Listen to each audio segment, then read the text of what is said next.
The theme is sports. That's what this album is all about. It has to do with guys who have played, guys who wanted to play and couldn't play and didn't play. It covers all these areas because I was all of that. I just want you women to remember one thing. You think you have something that men can do without. It's a lie. Because I will tell you this straight to your face, that a good case of jock rash is better than a good woman. I will tell you that now. There are times when we were out on the battlefield and we just kept ourselves from scratching because we knew when we did scratch it was going to be good. Many times I put off scratching for maybe 3-4 days because I knew that when I touched it, I said, So anytime you women get highfalutin, just think of, what is jock rash? He won't tell you, but it's so beautiful you can't describe it. Only Fels Napa can wipe it out. First off, is the fact that a lot of men lie. Most of them do. 90% of the men lie. If you've never seen him play anything, if he begins to tell you stories about how he scored the winning touchdown, he lies.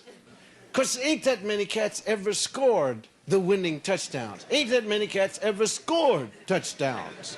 Ain't that many cats ever made the field. First of all, you can't play but 11 people. And secondly, there are a lot of guys that's got to be on the 5th and 6th team that never gets to play unless there's an absolute slaughter on either side. I know because I played on the 9th team.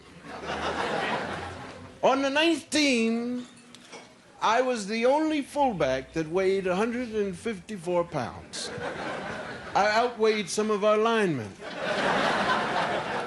On the 9th team, the only dudes on the 9th team, and you had to have 9 teams in Philadelphia because the counselors at the school said if some of these kids don't make the team, they will kill themselves and all that. So these are the guys I played with, the guys who would kill themselves because their fathers played football before them and they had to be on the football team. So they put them on the 9th team to hold the dummies. A lot of them wore glasses. Most of them were rejects from remedial gym. All you had to do to get a D in remedial gym was just stand in front of whatever you had to do. So you just stand there in front of the parallel body as a D, go away. If you played on the 9th team, of course you held the dummies. And it was very important. It's important to the first team that you be in the right place at the right time because many of the linemen really don't know what to do if you're out of place. See, the coach said, why didn't you hit him? Well, he wasn't there. The linemen get upset about that, you see. And besides, they never know the fullback's plays. When you break out of the huddle and you say, what? Where was I supposed to? Where am I? I don't know. All I know is I have this guy here. I played for Germantown High School, and one of the greatest moments for me was when we'd break out of the tunnel. I was always the first person out there, and I got all the cheers because I was first. I broke the paper. They had this big paper, round circle, and all my boys from off my corner said, did you see Cos break that paper, man? Yay, Cos broke the paper. And I'd run and sit down on the bench and never be seen again, you know. And my boys used to root for me. Send Cos in the game! And the coach never paid any attention to him. But I was always ready, man. I was ready for any position he called out. If he wanted me to play tackle, I would play that and score a touchdown. I'm telling you. No, when you play on the 9th team, you ain't got nothing to lose, man. I'd go in and tackle, and I knew, you know, they'd give the ball, and I'd steal it from my own man and run for the TD, man. What the hell was he going to do, put me on the 10th team? So I steal the ball, make a hero out of myself. So I'm sitting there on the bench, you got the helmet in my hand. Most of my boys off my corner ran cross country, which takes a lot of guts to me. I mean, to run 2.5 miles to make yourself throw up, that's, you come in with fly hanging off. Girls never watched cross-country runners. I know they were never at the finish line. They couldn't take it. Oh, look at it.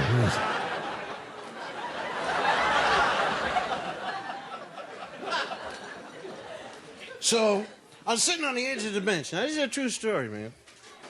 Everybody will tell you a story about how they scored the winning TD. You listen to this one. I'm sitting there holding my helmet, and the guys, my boys, behind me, put guys in the game. Put guys in the game.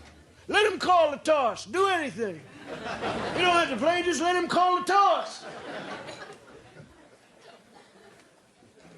Ball game's going up and down in the field, and I couldn't believe it. Coach turned around, you know, high school coach. Go on, it's all around the time. What are you going to say? Cosby! And I look out, America!